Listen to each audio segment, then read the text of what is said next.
Security VIP is the official podcast of the security industry, from manufacturers to end users and everything in between. Security VIP is your home for nothing but the truth. You think you know me?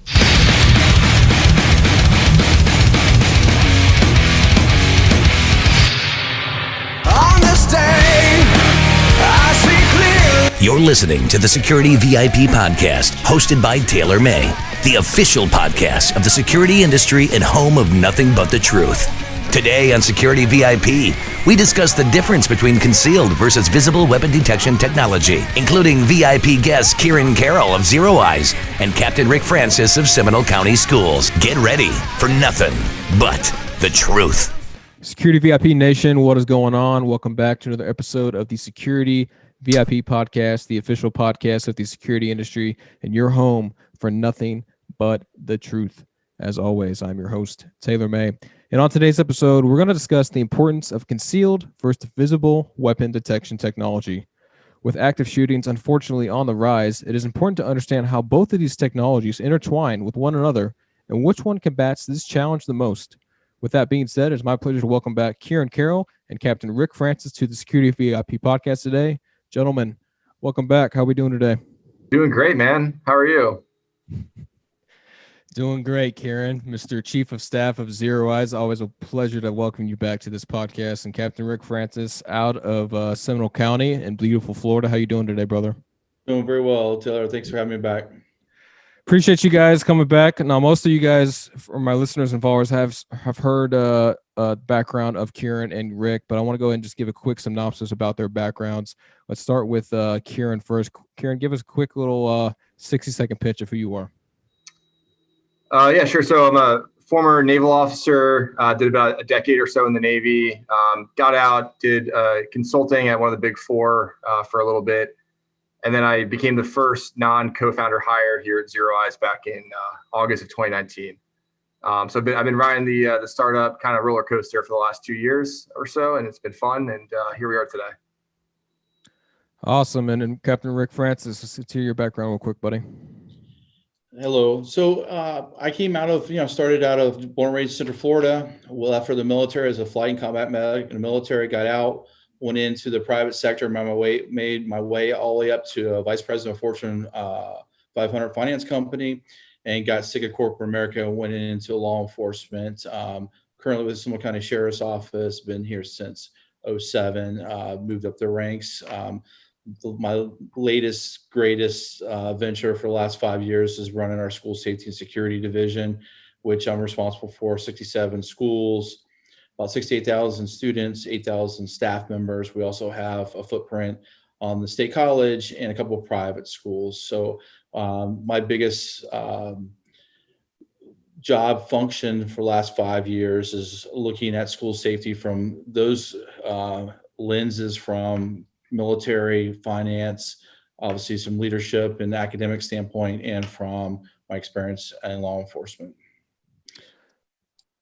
Great to hear that. And some of you may be wondering why I have both Kieran and Rick back on the podcast. And for those wondering, the reason why I have them on my podcast beginning is because, one, they speak the truth, and two, my episodes with both of these guys in the past generated a lot of traffic, a lot of questions. My episode with Kieran Carroll was our software company's killing security integrators. Had a lot of good feedback about that, had a lot of good discussions about that episode. And then my podcast with Captain Rick Francis, like he said, he manages multiple schools in that widespread district. He comes from a very vast experience, very well-known experience, and he's making a difference for the whole state of Florida and also the nation. So a lot of recognition being thrown towards Captain Rick Francis and Seminole County Schools, which is why I wanted to have them discuss this important topic. So let's get right into it, guys. Unfortunately, active shooter scenarios, it's increasing now every single week. A couple of weeks ago, we saw Boulder. Unfortunately, Boulder went through a mass shooting. Before then, it was Atlanta. I think Virginia Beach was last week too. We see constant active shooter threats at high traffic areas, so shopping malls, shopping centers, casinos, public entities, even schools, man. I mean, God forbid, a school district in Arkansas, Pine Bluff School District, first day back on campus, these kids return to school, they experience an active shooter threat. Crazy. just imagine being a student nowadays, being 10 months or 10 months to a year or whatever off campus. Your first day back on campus, you got to go through that. What the hell, guys? So let's talk about this, man. Visible weapon detection and concealed weapon detection technology. A couple years ago, this technology didn't really exist. There were some companies trying to do it. Some companies failed to do it. Just wasn't really ready. I wasn't impressed with the technology a couple years ago, to be honest with you. So let's talk about concealed weapon detection first. I want to get y'all's take on both these technologies, but I want to hit home strong on concealed. And Captain Rick Francis, we'll start with you, man, because I know you've been a active end user for both of these technologies. You've played with it at your school district, and I want to get your take on the pros and cons of the technology. Let's hear it. Thank you. So about 4 years ago, I really tried hard to figure out this problem area in school safety that no one has been able to crack. And mainly what I was looking for is a passive weapon detection system that I could deploy in all my schools. And keep in mind, I have 9 high schools, and it breaks down from there to 37 elementary schools. So I needed to have an application I could use across the board. And looking at history, there's be strategic of where those were placed. But and there was a lot of companies that talk a lot of game about what they can do and what they can't do. And I've been to we beta tested several in Seminole County. We've talked to a lot. I've been to, seen them, trade shows, et cetera. And I think there's a big misconception about, what is talked about and what is actually delivered. I've used, from magnetic technology to microwave technology. I know there's, thermal, et cetera, out there. And I just really haven't seen it work well. And I think eventually the technology will get there. But only where's it, and I know that we're using some of this technology is being used abroad in our military bases and stuff like that. But what we found is, there's a lot of obviously factors that roll into this, but, as far as, distance, proximity, and, portability, et cetera. But if you keep in mind, one of my high schools at 3,500 students, we have several different entrances that we have to manage and secure and have access control through. So you have to duplicate that effort in, let's just say 5 different locations. And, in order to do this right, I've had this discussion with, school administrators across Florida and beyond is, okay, you decide you're going to have some type of weapon detection. Let's just say you want to go old school wanding, for example. That technology we know is dated. I think anything you use, any type of, as you move forward, it should be using artificial intelligence and or machine learning. I mean, it's just where it should be. But if you're going to, have those people, 3,500 students go through some type of wanding or whatever the case may be, it's going to be like an airport. You're going to show up a couple hours early. You're going to have extra staff on for that particular location or that particular site to bring them through. You need to have law enforcement obviously on standby. If you're looking for a weapon, you find a weapon, they can address it. But more importantly, what I think people don't think about is, okay, you also need to cover every exit and entrance place around the building because, we all know that, leaving a prop door open or something like that is sometimes how people get in or they let their buddy in or whatever the case may be. So, and, to take a step further, if you really want to do it right, if it's a random type situation, well, then you need to have unmarked law enforcement in the parking lot or the vicinity. So if a student comes in and does a beeline to avoid it, then that should be a clue that something's not right. But we've been down this road, and honestly, it just hasn't delivered. I will tell you, we've in a beta test several times over, we've brought with a spread of 6 feet between sensors. We've brought in literally a bag of guns with ammunition, magazines fully loaded, weapons loaded, and just stuff that should, in any type of basic system should set off radars, and it's just not doing it. Now, I will tell you, certain technology picks up, a hockey stick real well. That's concealed in a bag or whatever, but that's not what I'm looking for, we all know based on, history that these things unfortunately happen. They're looking for targets of opportunity. And we found that passive system that we were looking for is just really not there yet for us in a school type of setting. Yeah, a lot of challenges that Rick brought up there, Kieran. I know we've spoken about this topic too with a couple of our customers and a couple other partners about this certain type of technology. We see guys in this space like Patriot One and Evolve particular just went public for a big amount. So congrats to them, but they're going to have some headwinds, I think, going forward about where to deploy this technology. So speaking on some cons, touch more about some cons about the technology, Kieran, and also talk about some highlights of maybe where they should play here in the industry. Yeah, I mean, it's a good point. Evolve obviously just for, if I guess your listeners may or may not know, but they just SPAC'd, IPO'd for like $1.7 billion. And that obviously makes a big splash in the industry. But that being said, to your point, there are, I think, quite a few headwinds. First of all, cost, right? Cost, any sort of hardware solution is always going to, be cost prohibitive for a large majority of folks that are interested in enterprise security. And I roughly know where they come in at price points. I know that, I think to Rick's point, your typical high school school district is going to have a hard time affording that without outside help, like federal grants or whatever. And then there's like the constant like SLA maintenance, all this other stuff that comes alongside of it.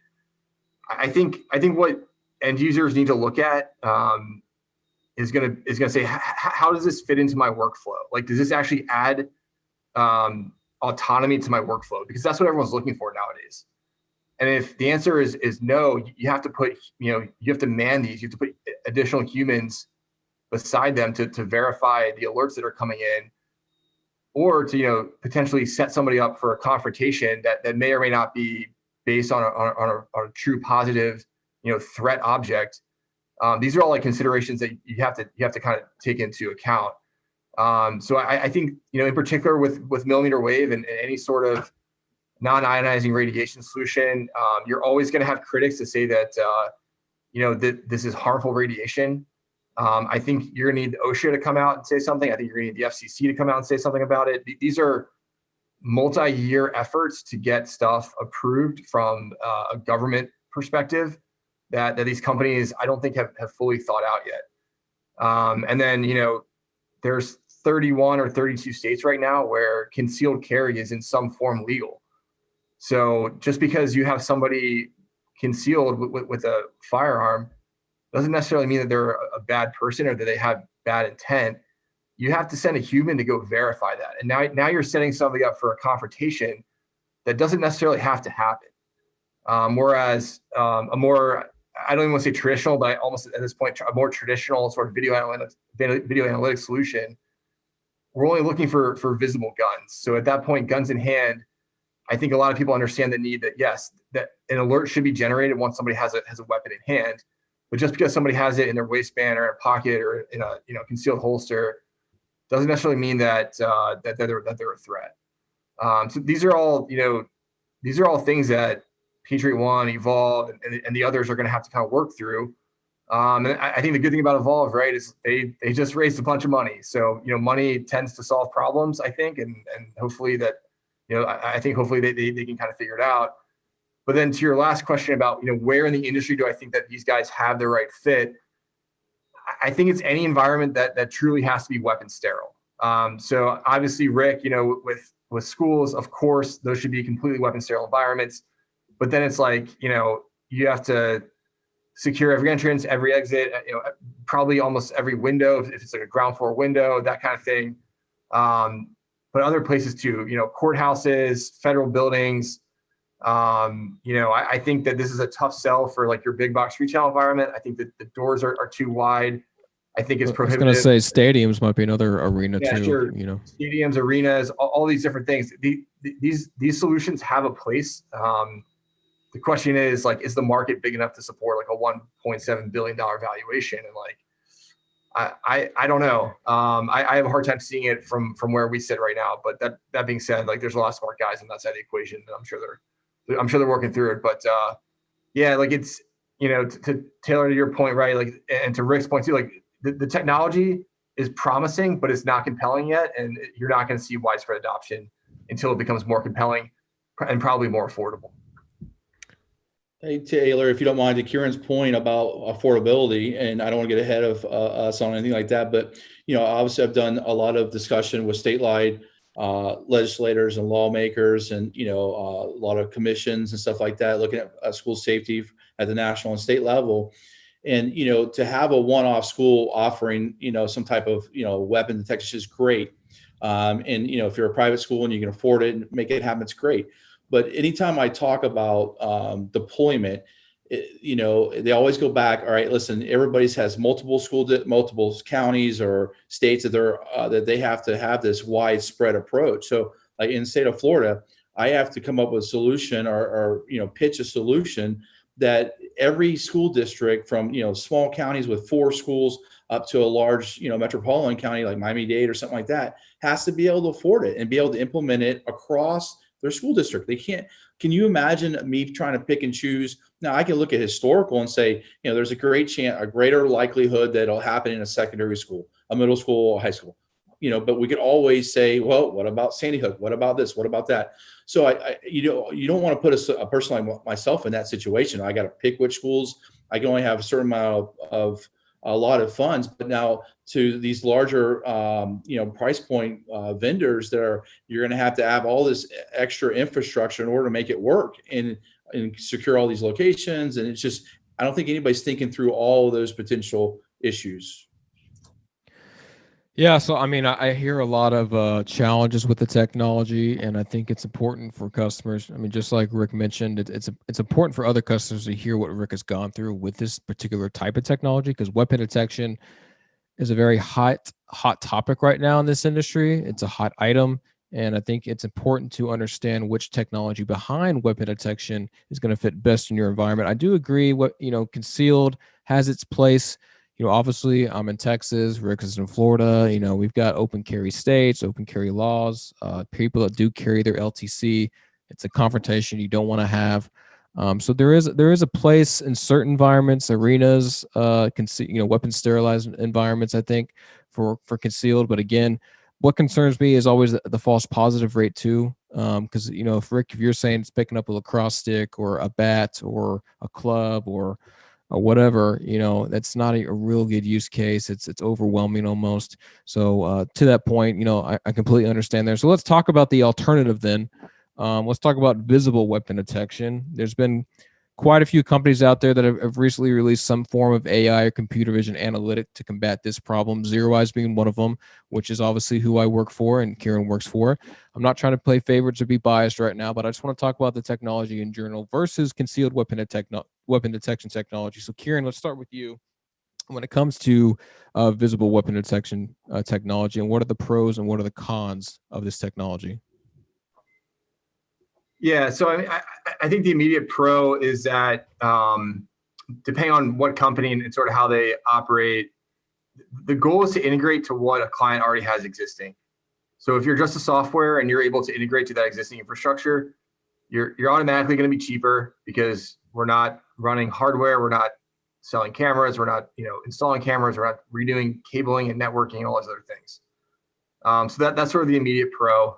So if you can integrate to something that's already there, you're going to be more cost effective, and it's going to be a better solution to scale from an enterprise perspective, which is, I can speak for ZeroEyes. We're really targeting enterprise level customers, and by that I mean customers that are going to have at least 500 to 1,000 cameras to start in their network. Beyond that, there's a lot of pros when it comes to legal, political, and ethical headwinds.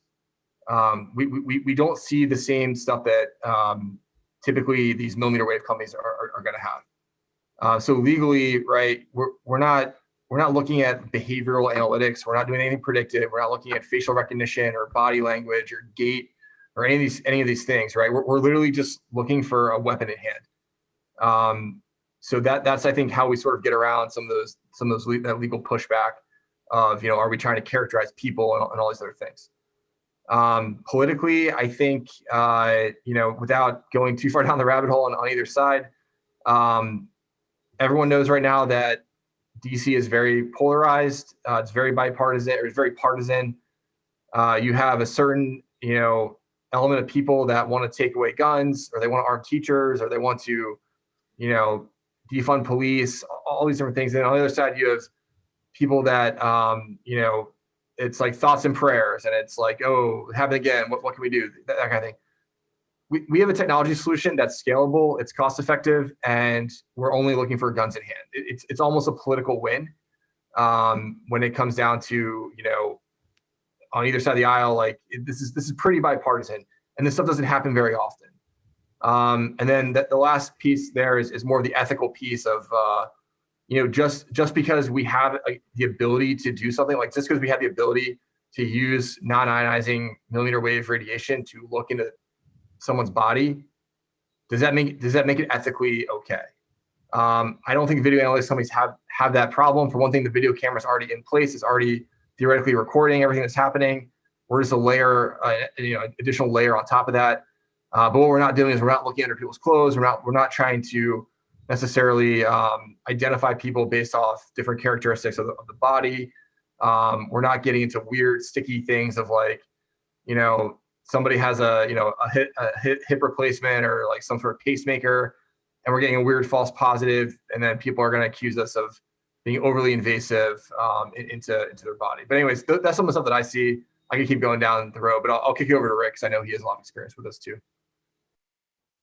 Yeah, Taylor, just to piggyback on what Kieran said, and this is, just from looking at what's available in our market and stuff like that, things obviously could change and stuff like that. But we in Seminole County had enough confidence in this technology that ZeroEyes offers that we're tying our panic button. So we have enough confidence in that this system to identify a firearm, a displayed firearm, is we're saying that we're going to go ahead and lock the school down. We have that much confidence in how it works. And to his point about privacy, in the state of Florida, we can't use any facial recognitions or anything like that. And I think this stuff is only going to continue to compound in our school districts when it comes to privacy and stuff like that. And not to go political or anything like that, but the last time I checked, and going back to U.S. history, our first school shooting is in 1748, I believe. I don't think I've ever heard of a situation where a concealed firearm had any casualties related to it. So to my point is, it's not the concealed firearms that are causing these active shooter situations. Is once the firearms displayed is what we're concerned about, is what we have immediate procedures to address, and having that early recognition and to make sure the right people are having. We have several layers of interoperability that we can utilize the platform to make notifications where necessary, and make sure the right resources are aware. And the nice thing about it with using video analytics, I'm also a high-risk incident commander, for our county. So any type of high-risk incident, myself or one other captain is responsible for, and that's, obviously handling all the SWAT applications, EOD and all that response from patrol and stuff like that. It is priceless for me to be able to know that I only have one shooter in the school or in the building. We always operate on +1 rule. That's a military law enforcement concept as well. But the end of the day is we take all the guesses out. We know where the individual was. I know what they're carrying. And obviously that if they're running around with a handgun, I might come out a little bit differently, versus a rifle when I'm responding to it. So to those points, it helps us be better prepared for a situation. Yeah. So what I'm hearing from both of you, both a lot of pros with visible weapon detection technology. I think it's one of those things where you don't need it everywhere anyway. Maybe key locations is where you need the analytic. And I think if you look at most active shooter scenarios here in the U.S., key prep stages, right? Parking garages, parking lots, back hallways, stairwells, loading docks, lobbies. That's kind of where you need the technology. And to your point again, it's just software. All it is software embedded into an existing camera system. There's nothing you really have to man. It's doing the work for you. Now, I don't want to kind of combat though the technology. I think the issue with AI in general is just the FP rate again. It's the false positive rate. So Kieran and Rick, talk about that too, because I know that concerns a lot of end users about, well, Taylor, you say you got 99.9% accuracy in this analytic, how can I trust that? Or how's that going to work in my environment when I got all these variables going on, all these lighting scenarios going on? How do I combat that challenge, Kieran? I think, again, not to toot ZeroEyes' horn, but I think you do what we are doing with ZeroEyes, right? We have a human in the loop that verifies every alert that hits our platform to be a false positive or a true alert. We're making a lot of strides in AI, not just in weapons detection, worldwide, across every market, every vertical, every kind of AI function that's out there. But you're still going to get false positives. The goal, the crux of the matter is, how do you make sure that those false positives don't turn into false alarms? And that's where we see a lot of, I think, offerings from other companies fall short. They either put that on the client and expect the client to manage that effectively. And there aren't that many clients out there that I think have the capability to do that. It's not because they don't want to, or it's not because they're not motivated or whatever. It's because they shouldn't have to, right? They're trying to buy a turnkey or as turnkey a solution as possible. So I think it's on the vendor to offer a solution as part of that. That helps alleviate that concern. So that's what we do here at ZeroEyes. We have a 24/7 man operating center that that monitors the vast majority of our clients. The exception are going to be government clients for the most part, or some more mature, Fortune 50 companies that can do this in house. But that's one way that we sort of avoid that false positive dilemma. The other thing that we do, we only focus on firearms, right? Or at least commercially, that's what we do. So we're going to be best in class at just doing guns in hand. We have a lot of innovative ways that we go out and build data sets and focus on that. And I think when you're only focused on one specific thing, you're going to get really good at it. If you put the right level of resourcing behind it, which I think, to speak for ZeroEyes, I think we have.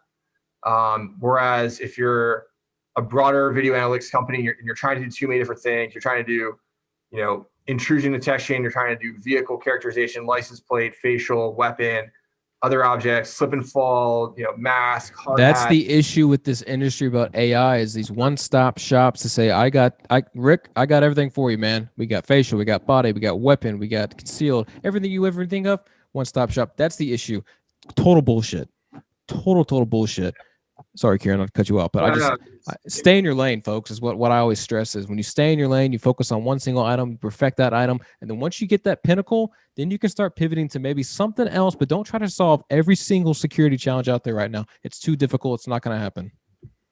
Yeah, and I mean that's really where I was going with it. And that's from my perspective, that's those are the gaps with video analytics. But that being said, if you have the right company with the right team, the right investors, and then the right engineering folks, we're going to solve those problems. You know what I mean? That's going to happen. But what we're not going to do is we're not going to try to jump into take too many bites of the apple and try to become this big AI shop, because that's not effective. But anyways, I'll kick it over to Rick too for his thoughts.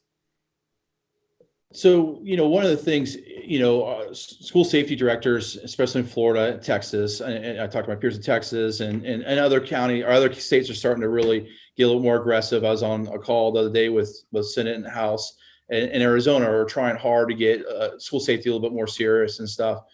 And, what guys like me are getting, gals, we get solicited every day by companies. I mean, literally every single day. They have that magic bullet that's going to do this. And at the end of the day, it just does not happen. It doesn't deliver. Now, I don't like operating in silos, but to Kieran's point, yeah, if you're a subject matter expert, be a subject matter expert at this and not try to go outside of that. Now, I will tell you, in school safety, especially in the public sector, public schools, I deal with mostly academic people. I mean, every day, what helped us in Seminole, our model is taking a sheriff's office and saying, hey, the sheriff's office is now responsible. But, I'm still, at least on that side of the house, I answer to the superintendent and stuff. But when I talk about this technology, for example, and of course, he's got history, he's been with me, he knows, or I've been with him through the years, we've done other beta testing and stuff like that. When it came to this particular one, I said, listen, I need to pivot. I need to shift gears. This is not working. It's not where I'm not. I'm going to look at video analytics and see if we can resolve it. Here's the pros that Kieran already mentioned with that. But what's the nice thing about it was once we went through a beta test here in Seminole, he saw how it worked. And then not only saw how it worked, but he also saw the company and the principals in the company with their history, and not to go into a whole bunch of detail with that. But so not only are we're using video analytics, but we also have this trained expert that's saying that's a gun, boom, we can, and it's eliminating, at least on my end, the false positive. Now it's happened at least twice where I get a message from Kieran or somebody saying, hey, we didn't send you this last night. It looks like the PD was going through the school training and they had their weapons out, and they're not waking me up at 3:00 in the morning, which I appreciate very much. But, it's catching that stuff. It's just, they choose not to send me the alert. So I think for a guy like me that's busy, my average day is 14, 16-hour day. I don't have time for that. I need this alert, let's move forward, and have it tied to other interoperable solutions like my soft panic button and all the other bells and whistles that comes with that. But that's the answer, in my opinion, right now. Yeah, I think the industry's healthier when we have manufacturers that stick to one some way. And I always use this comparison because I played college football at Oklahoma State. And as a defensive end, each play that we only had 3 key responsibilities. First responsibility is go rush the QB, go get a sack. Second responsibility is to contain the edge, so make sure no one's going to get outside of me. And my third responsibility was either to drop in the flat or take a hot route, or wherever, like a Y route. But I only had 3 responsibilities. If you look at college football as a DN, those are pretty much your 3 responsibilities. Now I can't do all those responsibilities in one play. I can only do 1 responsibility per play. And if you look at the reason why defenses break down in college football is because someone missed their job, didn't hit their assignment, or they're trying to be Superman and trying to do multiple responsibilities. And that's why teams, they throw a big time touchdown pass. They disrupt or open up a hole and the running back goes right through it. So again, the same kind of methodology, the same terminology can be used here in the industry. And we've seen this time and time again with kind of those one-stop shops to try to solve every single challenge. And it's very difficult, especially for an end user environment. So I love to hear that point. And I think this next question, guys, you guys pretty much already hinted on it. I already know what the answer is, but if you had to choose between concealed versus visible, what would it be? I think we can come to the conclusion that what you guys said, visible right here, correct? Yeah, that's correct. Yeah, I'm pretty biased, but yes, I would say visible. Great to hear. And final recommendations as we close up here, guys. What's the recommendation though when it comes to this technology? I mean, I'm going to be in a couple months. I'm going to be hosting a podcast at ISC West about active assailants and kind of the methodology and what we should be trained on when it comes to this. I want to say new reality, but almost it is a new reality, guys, because we see these events happen time and time again. So when it comes to technologies and a SOP and procedures and policies, what's your recommendation, Rick, to combat this challenge? I think you have anything you do technology. Well, first of all, you have to embrace technology. I think if you're living under a rock and you're not recognizing what's happening in the field, like I said earlier in the podcast, it has to work. And, I'll give you a little bit off example. I have a soft panic button that's never failed. We've used it thousands of times. It's never failed. I can rest my name on that's going to work, and that's using that technology. I think you have to embrace technology. I think you have to have several layers. Obviously weapon detection is a big part of that. But I think you have to have other layers a part of, especially if you're talking about school safety or any type of, if you're trying to protect, assets or persons inside of a building or some type of structure. But, this is nothing new. Like I mentioned earlier, I think things are going to continue to evolve and be more complex. I think, one thing that, like here in Seminole County, we've talked about, things that we've seen overseas that's starting to, we'll see here. We saw that with vehicles inducing the crowds.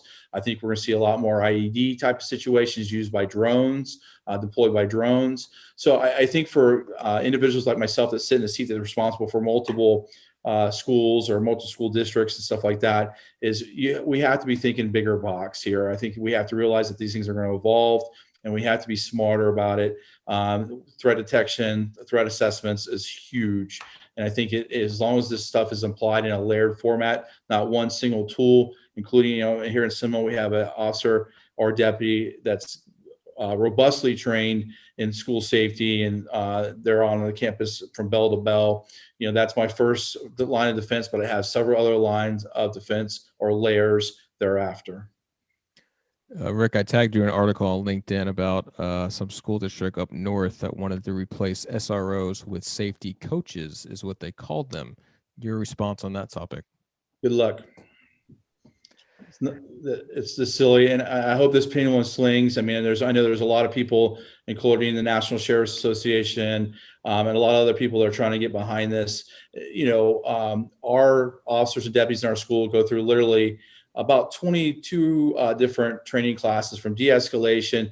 They spend 2 days with my SWAT team doing CQB work and stuff like that. I'm not trying to make them SWAT operators or anything like that, but when that bell's rung, they need to take care of business. Listen,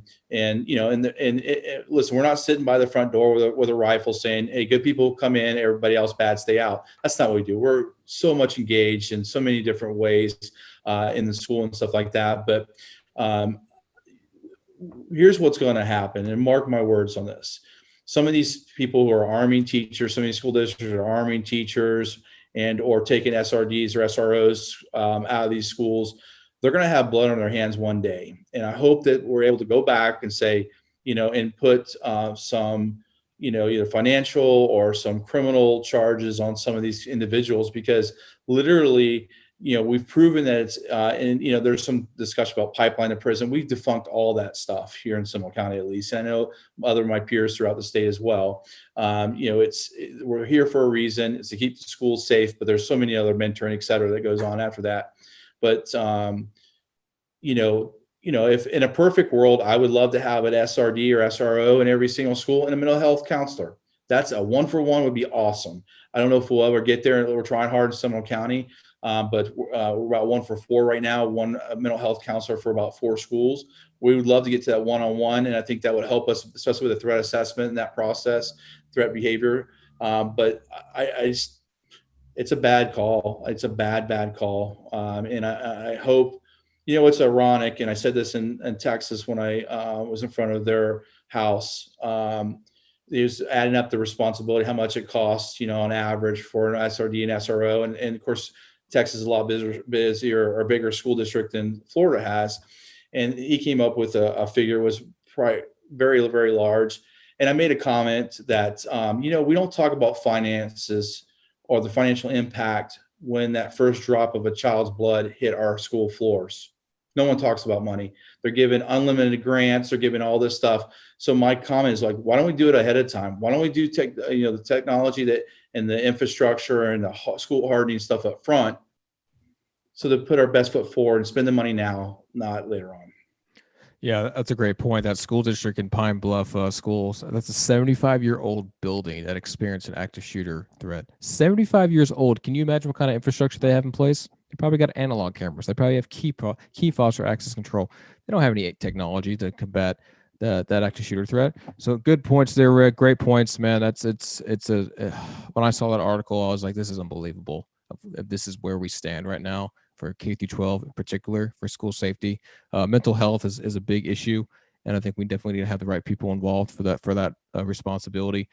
Kieran, final recommendations, man. You before ZeroEyes, you were a consultant, so you did have some expertise regarding this topic. But any final recommendations you would deliver?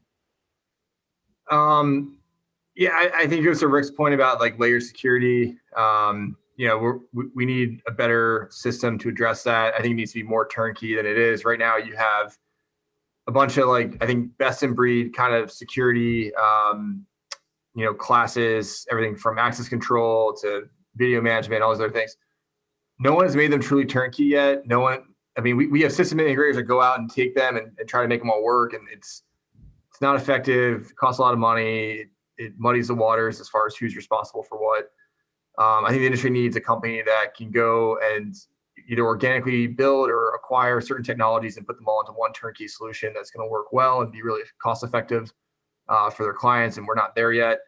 I don't think this industry has had a major facelift since 9/11. If you think about it, it's 20 years ago. We're still trying to operate based on post 9/11 TTPs and threat assessments and all those other things. And the world has moved on considerably in the last 20 years.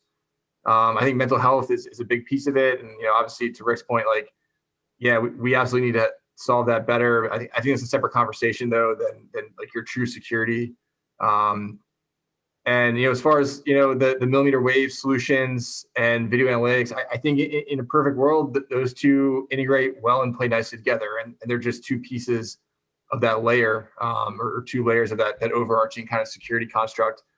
So, I wish the best for those kinds of company, especially Evolve, which I think has now going to have a lot of public scrutiny, just based on what they just did. But, in my mind, for some environments where it makes sense, you have an Evolve, Evolve kind of a solution. You have a ZeroEyes solution that they both play nicely together. They both play nicely with access control and with mass notification and all these other things that are now layers of that security onion. And as far as I can tell, right, we're not there yet as an industry. I think we have too many fractured, siloed companies that are just trying to, preserve their market share rather than try to go play nicely with other people. And I can speak for ZeroEyes. We're not trying to do that. We're trying to integrate to as many different existing technologies that are out there, because we know that that'll make us a stronger product offering, and hopefully, delight our customers to the point where they can use us beyond just a standalone, alerting functionality. But I digress. That's my particular feeling on these technologies. And best of luck to these companies out there. Yeah, I think we can all be in alignment that there needs to be some kind of code around weapon detection. Definitely in schools, just like there is fire code, there should be some kind of firearm code or weapon detection code or gun code as we move forward here for any kind of commercial building about this technology and this issue with active shooter threats. So appreciate both of you guys for hopping on today. Contact information, Kieran and Rick, if you guys want to share an email or a phone number, what's the contact info look like? For me, rfrancis at SeminoleSheriff.org. And that's probably the best way to reach me. And Seminole is, just like it sounds, SEMINOLE, sheriff.org. So rfrancis with an I. Yeah, then for me, it's Kieran Carroll at ZeroEyes.com. And then I'm on LinkedIn too. So always feel free to reach out. And I'm sure Rick has got thousands of emails just in this last hour blown up his inbox from vendors. But no, good to hear. Great conversation, guys. Appreciate both of you guys for hopping on today. And for those that have questions, comments, or concerns, you can email me at info@securitywip.net. Once again, that's info@securitywip.net. You can watch this episode of Rick, Kieran, and I on YouTube. So make sure to subscribe to our channel. Listen to us on Spotify. And for all the latest updates about our podcast series, stay connected on LinkedIn. Catch you guys on the next one. Stay safe. Recognize you want to talk.